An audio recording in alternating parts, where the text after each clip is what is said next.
Welcome to Startup TV Boston. I'm Michael McCarthy, and I'd like to welcome our guests, Laura Oler. Welcome, Thank Laura. you so much for having us. And Ziad, welcome. Thank you. Startup TV Boston was made in response to some of my Harvard students taking the Entrepreneurship and Innovation class. The assignment was to make a startup, and at the end of the semester, they had nowhere to go, and they wanted to continue to be supported. So I started this television show so that we could hear their pitch, film their pitch, and then they could email that link to venture capitalists around the world and raise money. It ended up that it became a popular show, and now, once a month, I do a monthly show featuring all different kinds of startups, and today we have a startup that is a finalist in the Holt Prize, and in a month or two they might be winning $1 million. Can you share with us, Ziad, what the Holt Prize is? Sure. So the Holt Prize has been going on for over a decade now. Every year around the world, teams participate with a pitch for a social enterprise that can change the world. The theme every year is different. This year's theme is helping the displaced, the over 1 billion refugees and forcibly displaced people around the world. And there are regionals that occur. There's 8 teams that are selected to participate in an incubation program right here in Cambridge. Out of those 8 teams, 6 teams are selected to pitch at the final, and the panel at the final picks 1 team to win $1 million. And now, how many people applied for the prize this year? It's crazy. I think it was 50,000 applicants representing 22,000 teams from around the world. So you're one of the finalists out of 22,000 teams. Yeah. Yes. You're kind of already famous. Honestly, it's been an incredible opportunity. The amount of energy, so basically all 8 teams are in this one hallway. We have offices right here in Cambridge at the Holt Business School. And the amount of energy, the people that we've met, the connections that we've made through the incubation, forget the $1 million, that's probably the biggest thing that we'll get out of this experience. Excellent, excellent. So what is the Holt Prize criteria this year? I know it changes every year. What's the prize for? It has to be something very impactful and scalable. So they are looking for something that really targets the mission they set up for us of changing their lives and restoring dignity for 10 million refugees. Mm-hmm. It has to be scalable to achieve these 10 million people, and profit-minded. So we're not talking about nonprofits, it's about social enterprises that can achieve their mission, but also be financially sustainable. Excellent. So this is social entrepreneurship, yeah, not a nonprofit venture. Exactly. Excellent. So what is your idea? So we are Dignify. We are a platform that connects the displaced and refugees around the world through an online platform to digital work. What is digital work? It's the huge online outsourcing market, anything from low complexity tasks like image tagging to more complex tasks such as translation or language services. But the key is it's a third party doing work remotely, and it's all digital. As things stand today, we have millions of refugees with an incredible array of skills that are just sitting across cities in the world doing either nothing or exploitative work without being able to get work permits. We want to take them out of that and connect them to the global economy through our platform, through Dignify. Excellent. I like the idea. So I see that you have a pitch. Could you share with us your pitch deck? Yeah, absolutely. Sure. Happy to. All right, let's begin. Great. So we are Dignify, a pathway to income. Let me start off with a personal story. This is my family. My dad, front and center, moved from Homs in Syria to Beirut, Lebanon, 50 years ago. He moved for one job, and that one job has sustained the entire family for the last 50 years. On the right is Halil. I met Halil in Beirut a couple of years ago. He's a Syrian refugee, 20 years old, and he was in his first year of law school when he had to flee the war and make his way to Lebanon. My dad and Khalil started at the same place, but they've ended up in a very, very different situation. Khalil is super smart, super talented, has a ton of energy, but spends his day hustling for any work that he can get. He's resorted to self-harm, and he just does not know how he can sustain his existence in Lebanon. Beirut is not a cheap city. Khalil is not alone. There are over 5 million Syrian refugees today. 72% of them reside in urban areas and cities. So the image we have of Syrians sitting in camps is no longer true. Most of them are residing in urban areas. And 70% of them are living below the poverty line. To the extent that they're employed at all, they face discrimination, they have to work under the table, face exploitative employers. They need and deserve better. And here's where Dignify comes in. So what we do is to connect the displaced to digital work. People who are currently isolated and living in marginal conditions in urban cities, we connect them to demand from companies in the US, in Europe, such as Google, Facebook, Microsoft. In one side, on the demand side, we get the jobs from the companies that they outsource. And on the supply side, we recruit and train the impact workers to give them an opportunity to access sources of income that will change their lives. And so what is this online outsourcing that Laura's talking about? Online outsourcing is basically doing work remotely by a third party. It ranges in complexity. The very simplest of online outsourcing is known as microwork, and it's simple tasks like image tagging. Michael, think of the last time you went through a toll road, a picture of your license plate was taken.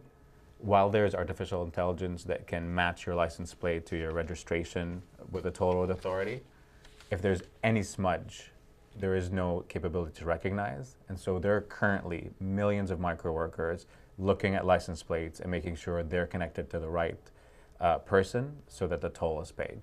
That's one example of the simplest of tasks, but it goes up in complexity. You can do translation, you can do language instruction, web design, all of that is being outsourced. The market was worth $4.8 billion according to the World Bank in 2016. And that employed 10.5 million active users around the world. According to the World Bank, it's growing at a 30% a year, and it's going to reach 25 billion in 2022, which is going to require 56 million workers. There's more than 45 million workers that are, if I'm doing the math right, yeah. that are required with jobs that are required to be filled. And this is where we come in. We are focused on the first stage on 3 kinds of online outsourcing. Image tagging, which is the toll road example that we just gave. Data entry, there's a huge wave to digitize from governments to libraries, digitize books, and that's a huge market of $270 million. And finally, language services. The next time you want to start learning Arabic, instead of taking a $50 an hour class in Cambridge, sign up to Dignify, get online and speak directly to a refugee who was a language instructor back in their country. So let me explain you how the app will work. So all the person has to do is use their mobile phone and connect on the Dignify app. The app is adapted to people in displacement, so we will have a multi-language interface. This is an example in Arabic, that is the language we will start using for the Syrian refugees. And here is the example of what a user would see. So this is his profile. It has the task that he has done, and we match him with tasks that according to his skills level he can perform greatly. And if you take a closer look, you can see that the tasks that he has done were data entry, image tagging, very low skill tasks. And the tasks we've now matched to him are video, voice transcription, records digitation, so more complex tasks. And that's because we're not only giving them an opportunity to access income, we're also providing them with e-learnings and other training facilities so that they can do more complex jobs, improve their skills, and be more compensated for it. They can do it on their mobile phone. This is an example. So if you press play, you can hear a recording in Arabic, and then you just, in English in this case, and you type what you're listening. So it's something that it's really doable on a mobile. but you can also click to open it in a browser if you want to do it from a computer. And we have many partners on the ground with community centers, delivery centers, in which there are computers that can be used for these types of tasks by displaced people. And how are we going to make money out of it? How are we going to make this a sustainable business? So because we're talking about a freelancing activity, we're assuming people work in average 10 hours per week. And in the very lower end of the market, we're assuming they will make $2 per hour. So for the very low skill tasks, the market is between $1 and $3. But it goes up very much depending on the complexity of the task. With these assumptions, charging a 1% fee on each transaction, we're able to break even by year 2. We will start by reaching 11,000 refugees in the first year, and we will get to 1 million refugees in year 6. And with $4.8 billion in 2016 alone, clearly there are players that are already established. Online outsourcing has been around since 1998. So who are these players and where do they map out? On one side of the scale, you have the Upworks of the world. Last year alone, they brought in $1 billion in revenue. Upwork does not care about who's doing the work. They are a platform through which work can be outsourced, and the vast majority of their workers are tertiary degree holders from the United States and the developed world. On the other side of the spectrum, you have the not-for-profits like Samasaurus and DDD. They are all about who's doing their work. They have full-time staff, huge budgets for infrastructure and for teaching the staff, for training the staff on doing the tasks. They continue to be going into the red year after year. And then you have Dignify. We are a for-profit social enterprise. Our plan is to start with the medium to low-skill tasks and then slowly use the profits that we make to reinvest and reach more marginalized communities, to slowly grow the tent and make sure that we're both sustainable but also expanding. And in order to make this all possible, we need to have a lot of work demanded in our platform. And we're working on that. So this is the Dignify pipeline of deals. So we have mapped the different sectors that demand the type of work we provide. We have tech companies, artificial intelligence, that they have a huge demand for generating information to test new algorithms. It's a growing market. Publishers, educational institutions, government, they all have a lot of information to digitize, a lot of demand for data entry. We have already started the conversation with some of those companies. So we are in conversations with Google, with some companies in the toll road business, with the Tent Foundation. So we're negotiating with them as we talk. And we already got our first 2 contracts with the Holt Prize and Fifth Tribe. And so we currently have 10,000 in contract of work to be done in our platform with impact workers. And so how are we bringing it how are we scaling our idea to the world? We're starting with Syrian refugees.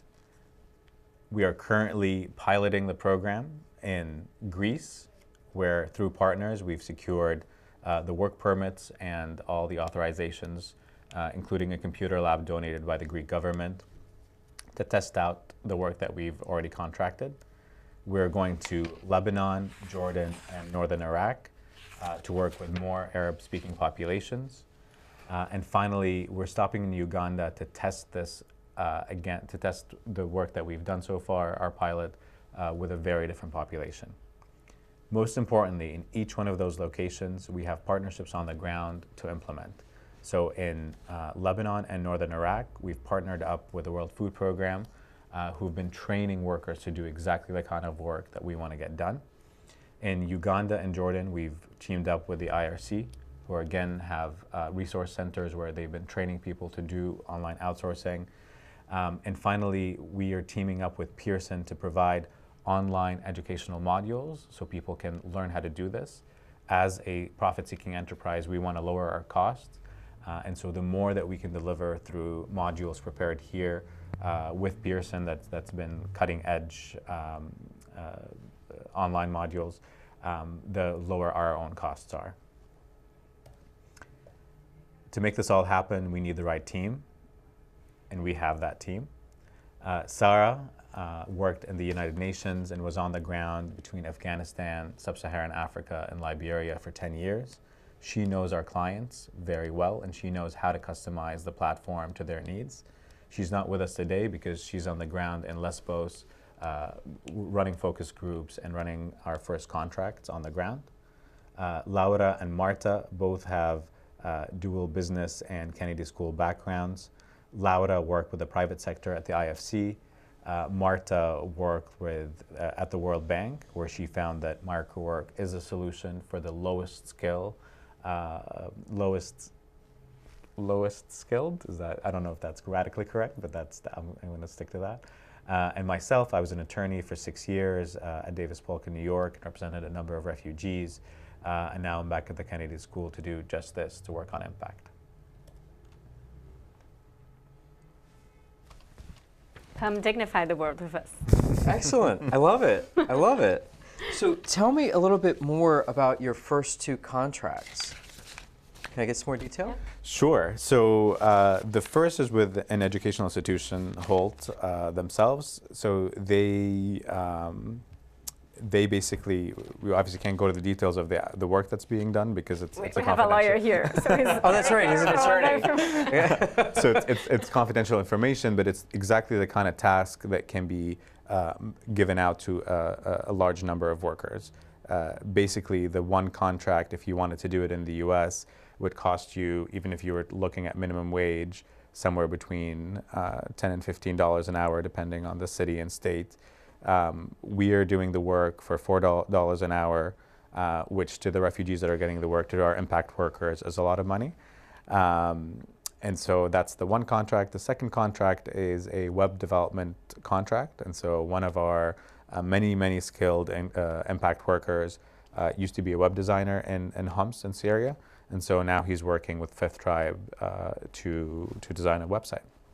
So you have these contracts, and are people actually working yet? We had our first impact worker working on it today. Congratulations. Yes, we're super excited about it. Yes. Today was our first day, yes. Yeah. Excellent. Yeah. Well, perfect timing. Totally coincidental, I promise. So you had your first, how did you find that first employee? It's a really good question. So last year, with everything that was happening with the Syrian crisis and being Lebanese Syrian myself, we wanted to find a way to connect newly resettled refugees in the Boston area with Harvard students. Especially after the ban came out in February, there was a huge outpouring of support of Harvard students who wanted to show that Cambridge, Boston, and Massachusetts are very welcoming of refugees. And so we worked with IINE, which is the International Institute of New England. That's the largest resettlement agency in Massachusetts. We worked with them to create a mentoring program where we connected one Syrian refugee that's been recently resettled in the last 6 months to a year with the Arab-speaking Harvard student. The response was so overwhelming on the student side that we ended up having a 2-to-1 ratio. So we connected 100 students with 51 refugees. And one of the best parts about the whole thing was, and this is unconnected to Dignify, but more than 50% of the students who signed up aren't Arabs themselves. They are simply students at Harvard who happen to speak Arabic or are taking Arabic as one of their languages, so they get the added benefit of speaking to a native speaker. But every student who signed up committed to taking a refugee out for at least one social activity. So if it's, most of these folks live in Lowell because Boston is so expensive and Cambridge is so expensive. And so the student planned out an event where they took the train together, went somewhere, went to Fenway Park, went and saw a game. But honestly, every student has gone beyond the one commitment they made. And most importantly, all the refugees who signed up have come on campus and have had the whole idea of Harvard sort of demystified. And I think like the best moment for us, and Laura was here for this, we had our first event, and it was at the Middle Eastern Studies Center. Mm-hmm. And we had 20 newly resettled refugees attending, 30 to 40 students. We had live music and food, and we paired everybody up at the end. And as people were leaving, one of the students came up to us and said, no, no, no, we can't leave. I haven't gotten any materials yet. And I said, and we're like, materials for what? She's like, for applying to Harvard. And to me, that was the moment of success because she was asking the right questions. She was not afraid of applying here. She wanted her education. And this worker, her name is Zainab. Yeah. This is true. She's our first impact worker. She is helping us on the ground here. She's interning with us in Boston to see that basically she's told us all the stories of her journey from Syria to Lebanon to Turkey to try to help us understand what will work and what won't work, to help us understand what stories that she's heard so that we can adapt our platform accordingly. So this is a very long-winded story to tell you that Zainab is our first worker. It started with that conversation where she said, I want to apply. We found out that she was 21, had been about to enter college in Syria when the war broke out. So she's been out of school for 3 years. And now her match is helping her apply for universities. But during the summer, she's helping us. Excellent. So that brings me to my next question. So Zaina is your first employee. How do you pay her? How does she actually get paid? That's a great question. So the contracts that we've received are going to be paid, and so that's part of our funding. As many startups are, we're self-funded as well, and so we are subsidizing Zainab's income. She comes in for a full day of work once a week. So during the incubation, she's come in 6 times, and will come in next week as well. And so, yeah, it's both personal funding, the contracts that we've gotten so far, and we've applied for a large grant from a foundation that particularly works on finding jobs for refugees because it's a way to reintegrate into a new society. So we're hoping that funding will come through soon. So let me dig into some operational details. Let's say that I'm a refugee and I'm somewhere outside the United States, and I find the app, I get a gig to do, and I've done my work. I've done my license plates and did the work that was required, and now I want to get paid. Do I get paid by Venmo, PayPal? How do I actually get the money? So we are studying different options depending on the reality of different countries. 2 options that are outstanding for us, it's mobile money. So it's very popular in some countries, in Africa in general. In Uganda, for example, it's a way to pay through mobile money. And even in Lebanon, more and more. And there's so many financial inclusion companies such as Pioneer and Pesa. So we're partnering with them. We also have started the conversation on that front so that we can pay them either through mobile money or a debit card. So you get a prepaid debit card that it will be reloaded based on the work you do, and then you can use it in the local economy, whatever you're doing. And this is a experience that we learned from humanitarian organizations. So that's how UNHCR, Mercy Corps, and other organizations do their cash transfer programs. And with the experience SADA has in international development, we learned from that experience and are bringing it to our own social enterprise. So the cultures that you're going to be working with, are they used to using debit cards and credit cards? Are they comfortable with that? These populations, they do have the credit card from either Mercy Corps or UNHCR, so it's something that it's already used to them. But also, the health price consider displaced people, also people living in informal settlements, in slums.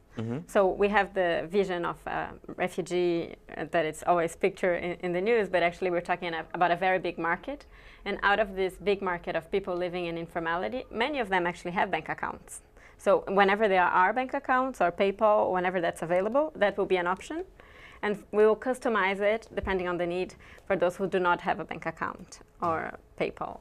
And so for our current pilots, especially the ones we're partnering with the World Food Program, it's all through prepaid credit cards because we talked to the World Food Program and they've assured us that all the cash transfers they've made to recipients in Lebanon and Northern Iraq have been through that. So there's already been the training about how to use these cards. But you bring up a really interesting question, which is beyond getting paid. One thing that we need to work hard on is a mind shift of using your phone to make money. The reason I say that is this: there's a huge penetration rate of smartphones in Syrian refugees. I mean, even if you watch the news, you'll always see Syrian refugees in the most dire circumstances, but they have their smartphone because it's become their only connection to the world through WhatsApp, through Skype. The problem is they only see those smartphones as a way to use WhatsApp and Skype. They don't go beyond texting. And so one of the main trainings that we're doing on the ground today is to introduce the idea of your phone has a lot more capability than just WhatsApp and Skype, and you can actually make money. And so it's very important, even though we're just piloting now, that everybody who's participating is getting paid, because we're trying to bring about behavior change of how you use your phone. Is there a way to advertise on WhatsApp? So through SMS, we know that the UNHCR sends a mass SMS to everyone when their payment is due, for example, for cash cards. So we're hoping to utilize that, and we're in talks with UNHCR to basically send out the link for Dignify. Maybe the link can have a tutorial in different languages about what it is, but we're not quite there yet. And also what we learn is that there are many Facebook communities for people living in situation of displacement where they help each other and share insights on how to live in the challenging situation they are living. So we also want to use that as a distribution. So if people are really convinced that we're providing something that it's of value to them, we hope that through these networks it will also spread the news and distribute our project. One of my thoughts, I'll just think out loud, tell me how realistic this is. When I've coached other social entrepreneurship ventures in these countries, they use their telephone minutes as currency. And I'm wondering if you could go to the telephone provider, let's say company X, and say, we want to compensate people and buy some minutes for them. So that would be the currency. And you do a blast on WhatsApp that says, if you fill out my SurveyMonkey survey, I will buy you 120 minutes of telephone time. So they click the SurveyMonkey and they take your survey, which is all going to be questions such as, would you be interested in making money off of a smartphone? You basically ask all these questions that you want the answers to, but at the same time, you're giving them the clear message that, hi, this is what we do. We make money with our smartphone. So right off the bat, they've made money from you. 2 hours of airtime. And that might be a way of you taking a look at it as advertising dollars. If it's only 50 cents per respondent, that would be, I would think, a cheap way, one, to get a survey, two, to get them to like you, and three, is basically advertising dollars. That's really good. We're in the process of drafting a survey to be used in the different pilots that we're having. So that's an awesome idea of how to disseminate it. We were kind of old school thinking pen and paper and cash prize, and you've basically taken us to the 21st century by Glad suggesting that. Which is ironic for a digital job. Yeah, you're the digital company. Well, they say, groups make better decisions than individuals, so we're basically a big three-person brain. Yeah, that's awesome. That's awesome. So what are share with me, our studio audience loves the fact that we do brainstorming sessions and coaching, so share with me, what are some other challenges that you have right now that you need resolved before the final? So I think one of the biggest challenges is, how do we define the problem? Because in showcasing what we do, we have to be answering a concrete problem. And the problem is so multifaceted that it's hard to zero in. And if I can show you a particular slide that we're struggling with, not my family's great, but here, there's so many stats that we can put up, but we need to basically grab people's attention, because the problem can be exploitation. The problem can be exploitation in terms of labor practices when you're working in the informal economy. The problem can be child labor, because a lot of families have had to send their kids to do labor or even beg to be able to support themselves. The problem could be prostitution, because a lot of women and even men have been forced into prostitution to support themselves. And this is most definitely the case in Beirut. I would add dependency. So people who are living depending on this cash transfers from international organizations. And we don't think that's It's not sustainable. sustainable or dignified way to live. And poverty rate has been increasing. So you're having a challenge with defining the problem? Yeah, I mean, I guess we are so in the weeds that a 6-minute pitch is meant to convey the most succinct definition of the problem, to grab people's attention. And we can go so many ways on what we're trying to do. I have a thought. Need money? Come to Dignify. But it's more than just income. I like that. I mean, I feel like that's what we're saying here. Like this is what we're doing. That's the solution. But what's the problem? Because they have, let's say they have money from UNHCR. They get cash handouts. It's more than just money. It's about utilizing their skills. It's about self-actualization. It's about, think of yourself. How would you feel if you had to sit somewhere all day and do nothing? Like I would go. Oh, understood. The human spirit needs to work. We're not meant to sit around. Yeah. I have friends in the UK, and they're on welfare. And the UK has a very generous welfare system, and I've seen my friend just go down the tubes. Yeah. He doesn't have a purpose, and he makes $45,000 a year being on welfare with a house. Oh, wow. Yes. Very different context. But I've never seen him more depressed, and he doesn't have an incentive to get off of welfare. So I totally understand. But you could change it to want to earn a living. So it seems that people need to make an income, but they need to earn that income. So it seems that there's two things: that yes, I want money, but I don't want a handout.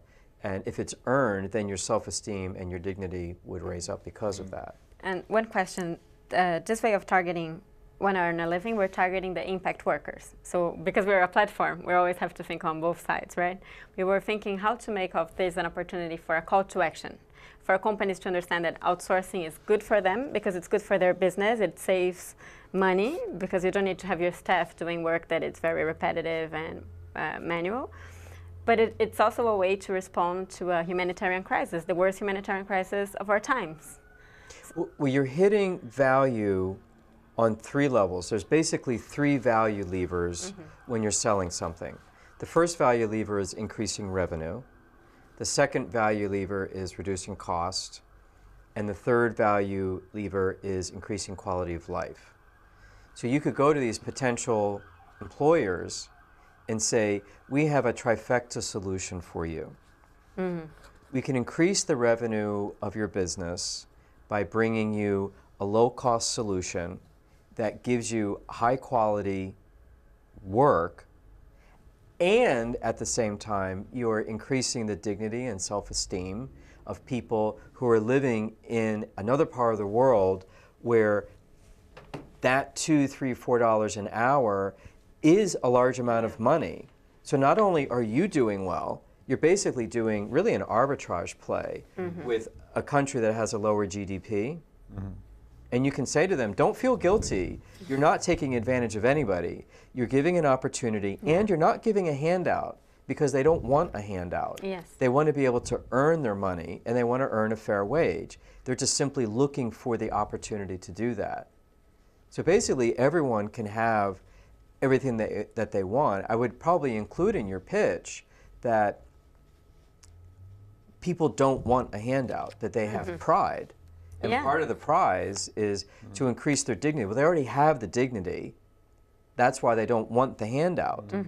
They want to have an opportunity to earn an income. And that's where you come in. I think that would be that's actually an important one, because if you're already saying that they do have access to income through, let's say, welfare benefits or food stamps or just free food, I wouldn't want that. I wouldn't feel good about that. I don't like it when someone buys me dinner. You could buy me a cup of coffee, but like that's that. I don't feel comfortable with that, and I think other people feel the same way. Now the flip side, I'm happy to buy you dinner. I don't really like it when people buy me things. And I can understand where people say, no, I would rather not have a meal than have a handout. I totally get that. But you could say, this is part of the solution. Part of the problem is they don't want a handout. They want an opportunity. That could be a line. They don't want a handout. They want an opportunity. No handouts, jobs. No, I like opportunity, not a handout, an opportunity. Opportunities. Right? Because it's not just a job, it's an opportunity to learn a new skill, it's an opportunity to build up your resume, it's an opportunity to self-actualize. I keep on going back to self-actualization, but to me, like, I guess especially meeting Khalil and seeing how much potential he has and how it's not being tapped. And it's also a different concept of job, right? Yeah. So it's inserting the concept of gig economy and freelancing. So I agree, opportunities sound better than than jobs. jobs. An opportunity. So it seems like you can get the employers, because you're basically offering high quality work that is going to be at a lower wage rate. Yeah. That also takes care of the immigration issue of, oh, foreigners are coming in, taking American jobs. Well, no, it's actually being digitally outsourced. So no one is actually coming in, taking resources on these shores. Yeah. So you have a competitive edge on that. It's kind of basically going to China. Instead of it being a manufacturing outsourcing, it's a digital outsourcing. What would be interesting, and I like the fact that you're giving these people an opportunity, are you giving them a pathway to succeed and get better, such as a rating system where, okay, I did this one entry-level task, I got 5 stars on that, now I'm going to be perhaps getting a training video to go up to the next level, maybe some accounting or something else that you could do digitally? Are you giving them a pathway to improve? I don't know if we can look at this slide. Sure. But I think this is the message we're trying to convey. I'm sorry that I only gave Khalil 3 stars. He deserves 5. But basically the idea is for each task he completes, so at the bottom you see recently completed tasks, he gets a rating, and that at the top is the accumulation of that rating. And it's also a graduating system, so image tagging and data entry are on the low end of complexity. But once he completes those, the available tasks, the tasks that open up to him as available are more complex in nature, like voice transcription and digitization. So to answer your question, yes, there needs to be a rating system. There needs to be a profile creation so that people are incentivized, one, to learn more, but also to create loyalty for our platform. So we've avoided, for example, analogies to the Lyft and Uber of the world, because to switch between Lyft and Uber, there's very low cost for you, right? You can just basically have both and decide which one's cheaper and pick a ride. We personally prefer Lyft, but that's for other considerations. But with our platform, our market research shows that once a outsourced worker, and so I'm not talking about impact workers, I'm talking about any worker who does work online, once they pick a platform and get used to it, they will not make the jump, even if they're making a little bit more money on another platform. Think of your office. If you get an office with a slightly nicer view, you're not going to move buildings every week because it's a huge ask. And so your point about creating a profile and building a rating is so important, because it's a way to keep folks attached to the platform that we have. Why would Khalil switch to another platform if he knows he has an established reputation on Dignify's platform? Well, another thought, I also do coaching over at MIT for high schoolers, and they had a similar challenge that I'll share with you. I like the ability to cross-pollinate between coaching different people. And one of their issues was they basically had a very similar platform to what you're doing, but it was for coaching academic students so that they could get into better colleges. It was coaching high schoolers, and then it was coaching college students to get into the workforce. Their challenge was, what happens when you want to privately make a deal with the coach, and then you get cut out of the transaction fee? So how would that work? And our solution to it, which since you're in different countries, you may not have that issue. However, if you had an odometer rating, where let's say the employer would have an odometer of how many hours of people they've employed, and then the worker in the country, wherever that's going to be, if they had an odometer rating of I've worked 50 hours on this platform. Now the way to really get them hooked in for the loyalty is, let's say you have person A in Libya on the platform, and they've worked 50 hours. Well, once they get into between 50 and 100 hours, they get a 5% raise. And once they get above 100 hours, they get, say, a 10% raise. So it's a reverse commission, that the more they work, the higher their wages, because they put more time into the program. They actually have more tenure. And the same thing is going to go for the employer, that people would say, hey, this employer it's given out 50,000 hours of jobs. So I know that person probably pays, they're probably a good employer, I'm going to go with them, versus, oh, this is someone new, they've only employed me for 20 hours. It keeps people in the system, because as the odometer gets bigger, they get a bigger deal. The second thing is, I don't know why you're asking for so little. For example, what is the current minimum wage in the United States? So federally, I believe it's $6, the last raise that they had. Okay, somewhere between $5.25 and $6. So let's just say it's $6. Yeah. And what is the wage going to be on your platform?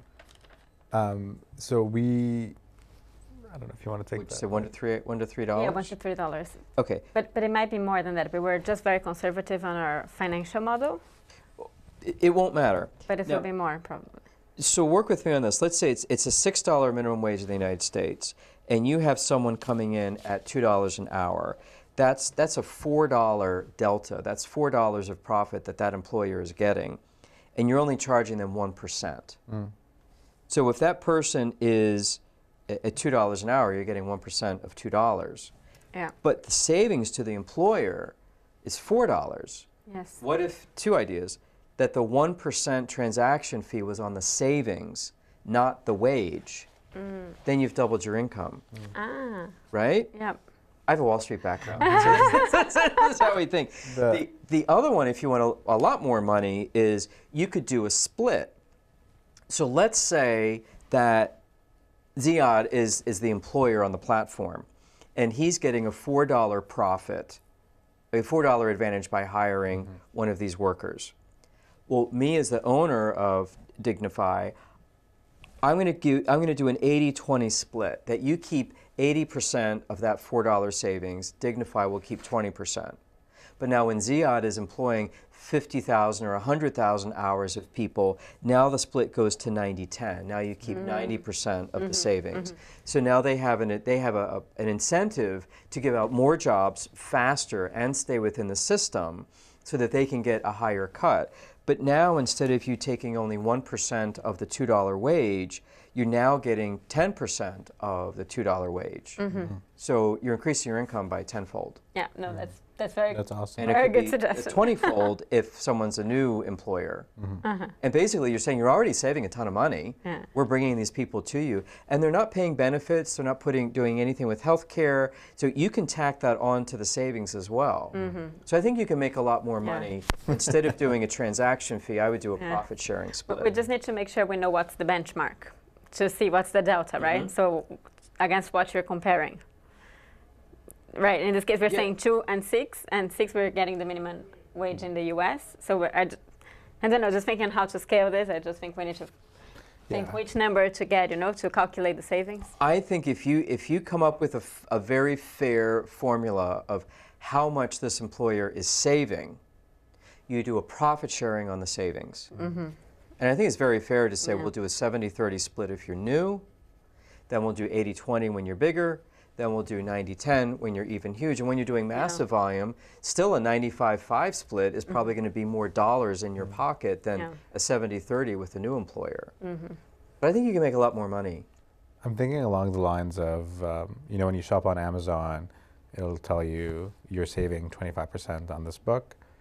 If when employers sign up to give work to Dignify, they can see the savings and then see where the breakdown. The only thing I agree with Laura on is we can't think of the U.S. Wage as a benchmark, because there are other online outsourcing platforms that are just profit-driven. And so there's a bit of a race to the bottom for some tasks.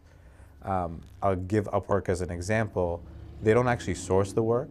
It's sort of Craigslist amplified, because the employer posts the job and employees bid for the work. Mm-hmm. And then Upwork takes 20% of what the employees paid. Okay. And so that's how they make $1 billion. So they make a lot more money because their percentage is so high, but they're also not sourcing the work. And so they're not actually, the savings are passing through directly because of the competition between workers. Whereas we're saying, no, we're going to assign Halil and his and others the work directly. If you focused on a brand of we will bring you high quality workers, perhaps there's a money back guarantee, something where people say, when I go to Dignify, I know it's going to be done right. Yeah. There's another tagline. Hire Dignify Right. and you know it gets done right. Also, you could link these people into MOOCs that the Yes. you could say to them, you're going to get a free online education. It is possible, and this would be a lovely gimmick that would actually be valid, is you could give people a free online college degree. Because MIT gives out their courses for free. If you just take a curriculum and say, you're not going to get a diploma, but you are going to get an education, and you make this platform that gives them a pathway of, you're in a refugee camp, if you want to do an engineering degree, here's the syllabus, here's the class, and it's free. So why wouldn't they do that? And then you go to the employers and say, if you want to select our staff and find out who is enrolled at MIT, taking an engineering degree, well, obviously they're a self-starter if they're willing to do that. And you explain it's free, it's a MOOC. That would say to the employer, okay, someone's already going to MIT, so can't you legitimately say this is a person studying at MIT? They are. Yeah. So I think being able to offer a free college education and really give the college education. Yeah. It's something it's a big dream. We were thinking about training people to get the skills to do it, but you're right, why not to dream big and dream small? It's the same. I think the content's already been made, the work's already been done. Yeah. Yeah. Correct me if I'm wrong, I think you just link it. Oh yeah, we were just thinking about more kind of technical trainings for them to do more tasks and more difficult tasks and get more income. But you're totally right, why not to dream big and offer even more? And it goes back to what we want to do, that is open doors and enable access to sources of income, access to education.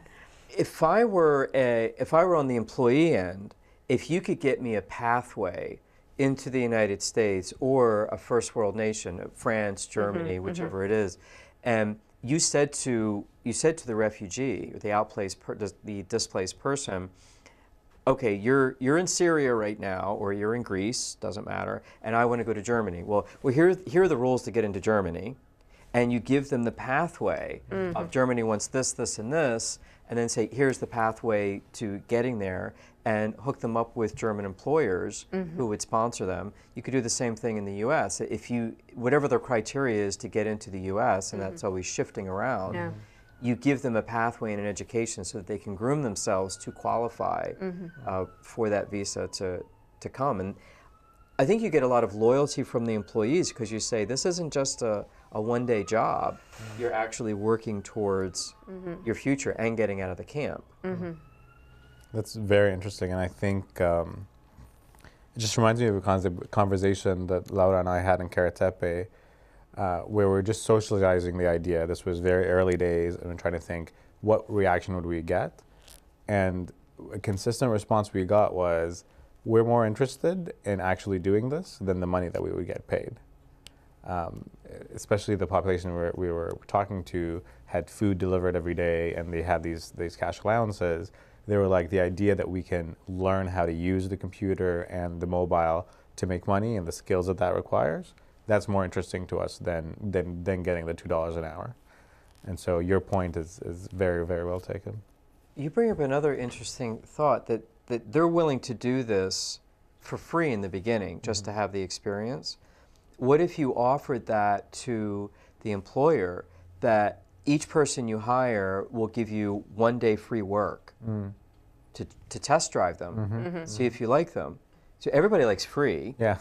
And if the employee says this is an interview, it's a 1 day interview, you have an opportunity to be paid, and at the end of the day, all you ask the employer to do is to review that person. It could be something as simple as 5 stars. And if they get, let's say, 3 stars or higher, you then ask the employer, say, we hope you enjoyed your free day of work.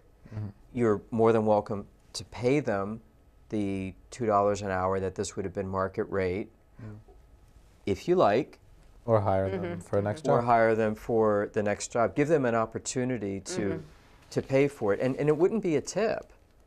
It would be, we offer this as free, but if you really feel that you got $16 worth of value from this 8-hour job, click this button and you can pay them.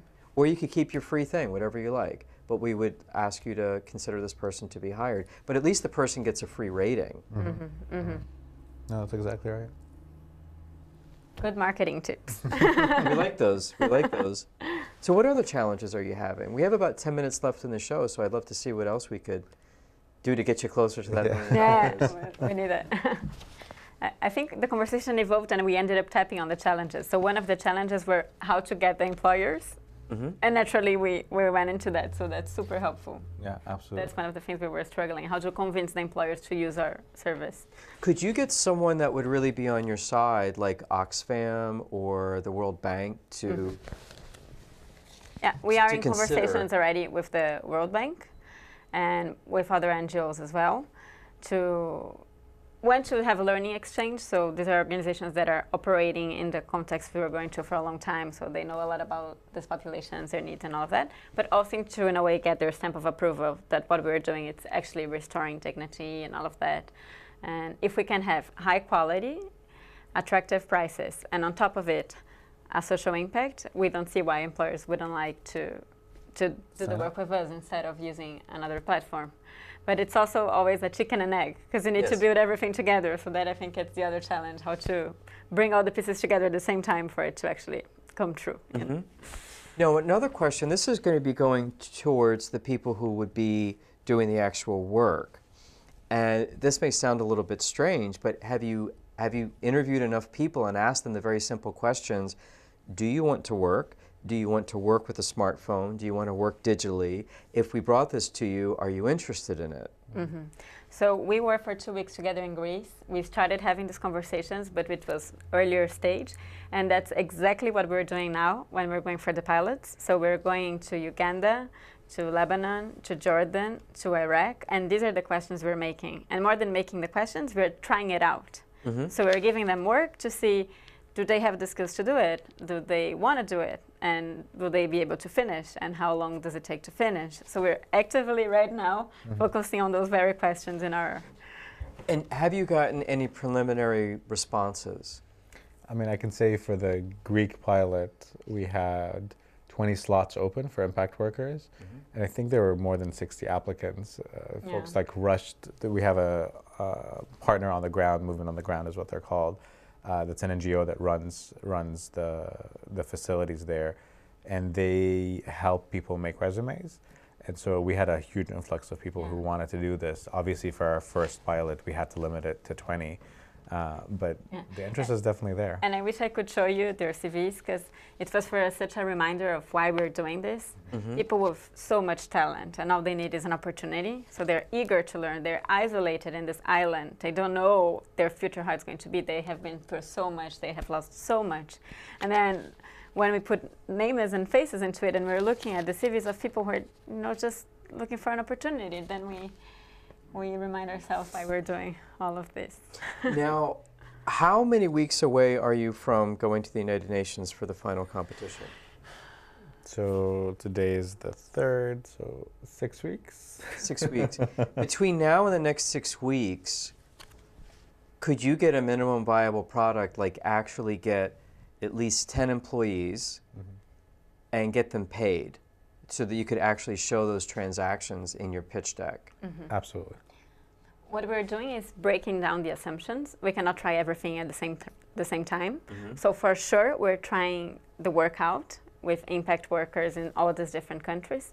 The payment, we know we're in conversation with many different partners who can help us. For now, we're basically doing, depending on each pilot, there's a different partner on the ground that is helping us to get the payment in order with debit, credit cards that already exist and mobile payments that are already in place. So we're plugging in systems that are already in place. Well, with a minimum viable product, we're basically looking for something just super simple, super dirty, just get it done. And I'm wondering, could you do something as simple as we'll pay your phone bill.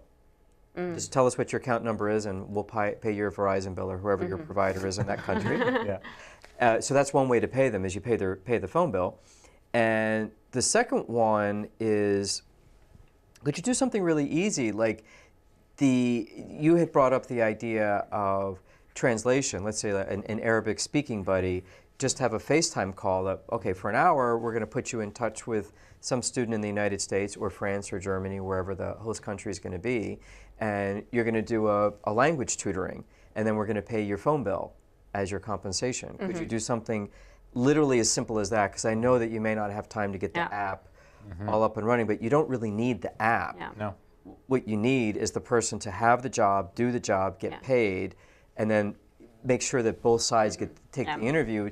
Did you like it? What did we do well? What could we do better? Could you actually get at least 10 people? Yeah, absolutely. Yeah, they're getting paid for sure. So this is something that will happen.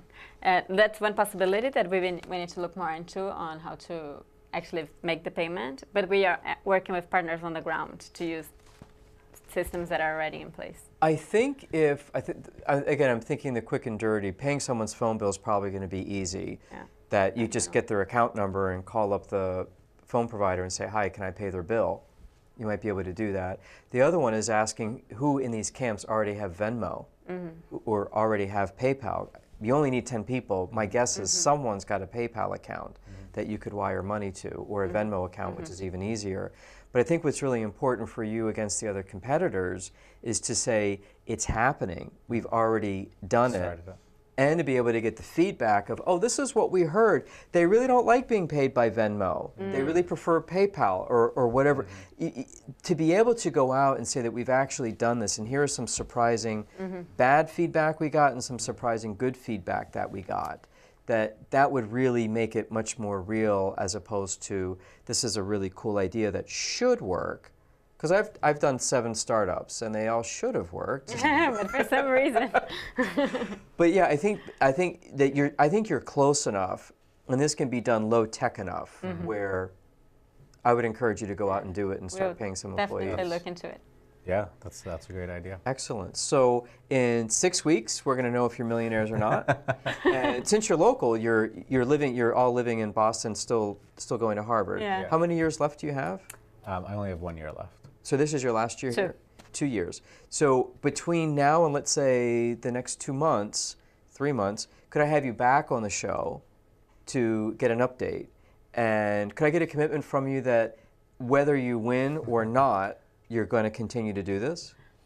Yeah, absolutely. We believe in this concept. Yeah. There is no doubt in our mind that online outsourcing is the future of connecting the displaced to real work opportunities.